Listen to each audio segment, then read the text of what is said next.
My dear boys, girls, both boys and girls, आज जो हम करना चाह रहे हैं वो है सेट 1 सोलिस्टिक एप्टीट्यूड टेस्ट। ये इम्तहान जो है लम्स के लिए और उसके अलावा अमेरिकन यूनिवर्सिटी के लिए बहुत अहम है। ठीक है, ये मुश्किल नहीं है, सिर्फ बात यह है आपकी कंसंट्रेशन की। अगर आप इसको कंसंट्रेट करेंगे तो आपके लिए कोई मसला मुश्किल नहीं रहेगा। तो लिहाजा बात यह है कि आप you should try to take very serious interest. Is that clear? अगर आप सीरियस इंटरेस्ट से ये काम करेंगे तो आपके लिए ये मुश्किल नहीं है। ठीक है, सिर्फ एक बात कहना चाहूँ that you should try to concentrate, nothing but to concentrate. And I am trying to direct particularly the student of SAT 1, those who live near that of defense or other that of the kind of institutions, and those who want to get admission in LUMS in Lahore, they should try to take very serious interest. Is that clear? So let us start with that of the comprehension. तो हम आज करेंगे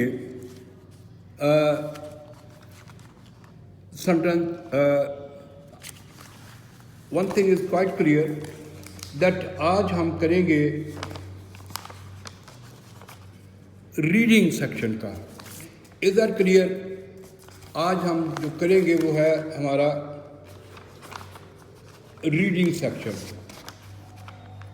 ठीक, तो दो चीज़ें हैं जो बहुत इम्पोर्टेंट है। आई एम सॉरी, हम कर रहे हैं writing and language test. Is that clear? We are doing writing and language test. So there are 3 things in set 1: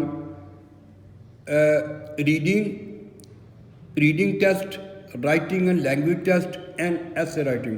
There are 3 things that of in SAT 1.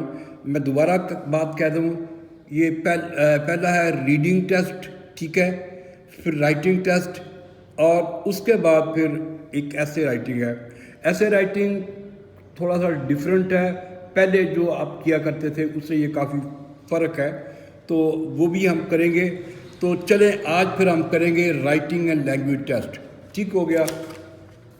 तो again I am of the opinion that the students who want to get, who are desirous to get admission in that of a LUMS, they should be very careful, that of a very serious and thing like that.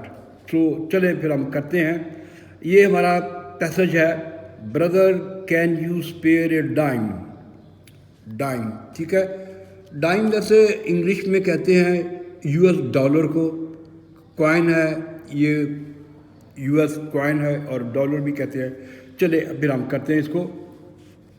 Although printed cheaply and for quick consumption, comma, अब underline है, today's experience of culture is largely shaped by dime novels. ये underline है। तो हमारे पास 4 options हैं। ठीक है, option A no change, option B we experience culture the way we do because of dime novels. Is that clear? अब C है, dime novels have shaped the way we experience culture today. ठीक हो गया। और अगला है D, the shape of dime novels influences of cultural experience. अब 4 option हैं हमारी। ठीक है, अब हमने इसको फिर दोबारा देखना है कि यह मसला क्या है या प्रॉब्लम क्या है। क्या ये ए ऑप्शन है या बी ऑप्शन है या सी ऑप्शन है या डी ऑप्शन है? इन चारों में से कौन सी ऑप्शन होनी चाहिए? तो चलें फिर हम क्वेश्चन की तरफ आते हैं। अंडरलाइन वो कहता है टुडेज, ये देखिए, today's experience of culture is largely shaped by dime novels. Is that clear? अब हमने करना ये है कि which should be your answer, which should be your answer, क्या ए आपका आंसर है? ए, ठीक है, A is not our answer, और B is not our answer. अच्छा, उसके बाद D is also not our answer. अब बात यह है कि ये क्यों हमारे आंसर नहीं है। उसकी वजह यह है कि ये जो ए, बी और डी है, ये मिसप्लेस्ड मॉडिफायर है। These are called misplaced modifier. हमें ग्रामर को भी देखना है, ग्रामर के मुताबिक हमने चलना है। तो A, B and D are misplaced modifier. अब बात यह है कि आप मुझसे पूछेंगे व्हाट इज़ मिसप्लेस्ड मॉडिफायर। अगर आप मेरे लेक्चर ग्रामर के देख लें तो आप उसमें मैंने बड़ा वसात से मिसप्लेस्ड मॉडिफायर को डिस्कस किया हुआ है। तो चलें फ़िलहाल थोड़ा सा मैं आपको समझाता चलूँ मॉडिफायर है क्या है। ये सुन लें गौर से। Modifier should be placed as closely as possible to the word they modify. ठीक है?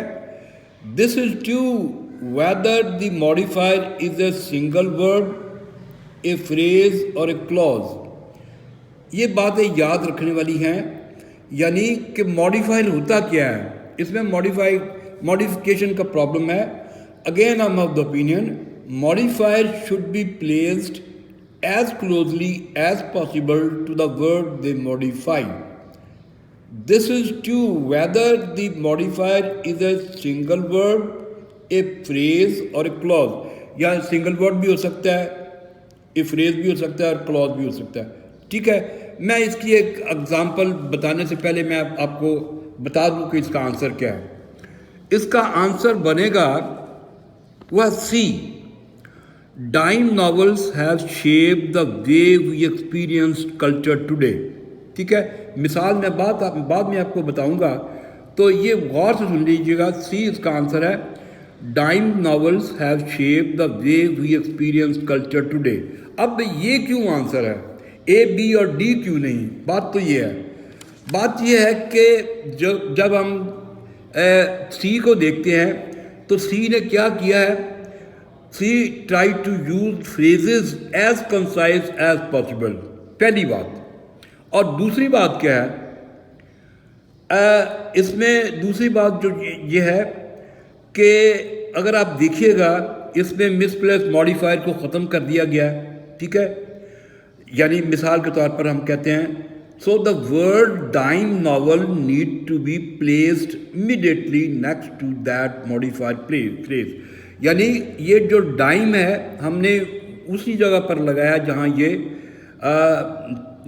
Immediately try to follow the modifier phrase. ठीक है, तो ये हमारा आंसर है।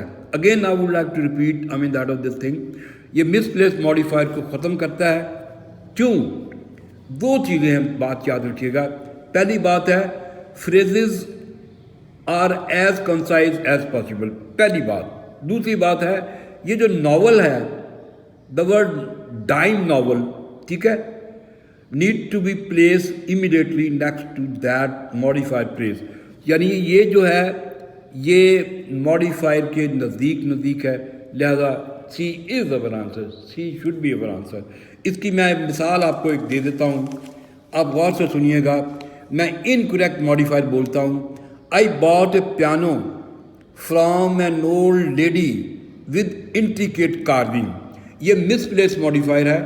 I would like to speak once again. Incorrect मैं बोलता हूँ I bought a piano from an old lady with intricate carving, और इसका सही होगा, ये मैंने बोला है मिसप्लेस मॉडिफायर, इसका सही होगा आई bought a piano with intricate carving from an old lady, ये करेक्ट है। इसी तरह ये जो सी है ये मॉडिफायर को करेक्ट करता है, ये सही माने में जो है ये हमारा आंसर है। यानी dime novels have shaped the way we experience culture today. ठीक है, तो ये इसको डाइम नॉवेल जो ट्राई टू मॉडिफाई। और अब हम आते हैं